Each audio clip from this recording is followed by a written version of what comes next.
يا ذاكر الأصحاب كن متأدبا واعرف عظيم منازل الأصحاب.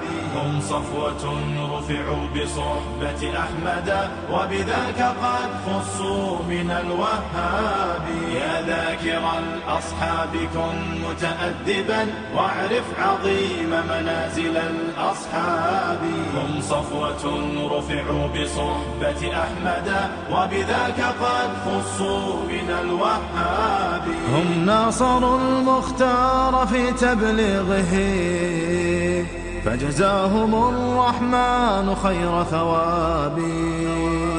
ما بال أهل الغي طال لسانهم وتجرؤوا ورموهم بسباب. سبوا خيار الخلق من لهم العلا ولهم مقام في ذرى الأحساب.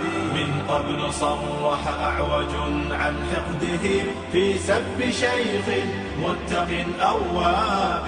يا ثاني الاثنين في الغار الذي شهدت له آيات خير كتاب. واليوم قد صدع الخبيث بجرأة ووقاحة من سافل كذاب. آذى النبي محمدا في عرضه سيعمه ذل وشر عقاب. آذى النقية بنت خل المصطفى فليخسأن فسعيه كسراب. آتيك أم المؤمنين وفضلها يروى لنا في سورة الأحزاب. يا أم إني قد كتبت مدافعا والدمع مني كالندى المنساب.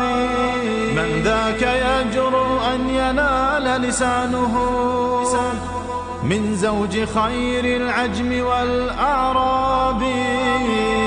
يا من زعمتم حب آل نبيكم أخلت جماجمكم من الألباب. تمشون في درب الضلال معتب قد أخفيت عثراته بضباب. يا ذاكر الأصحاب كن متأدبا. يا ذاكر الأصحاب كن متأدبا واعرف عظيم منازل الأصحاب. هم صفوة رفعوا بصحبة أحمد وبذاك قد خصوا من الوهاب. يا ذاكر الأصحاب كن متأدبا واعرف عظيم منازل الأصحاب. هم صفوة رفعوا بصحبة أحمد وبذاك قد خصوا من الوهاب. يا ذاكر الأصحاب كن متأدبا واعرف عظيم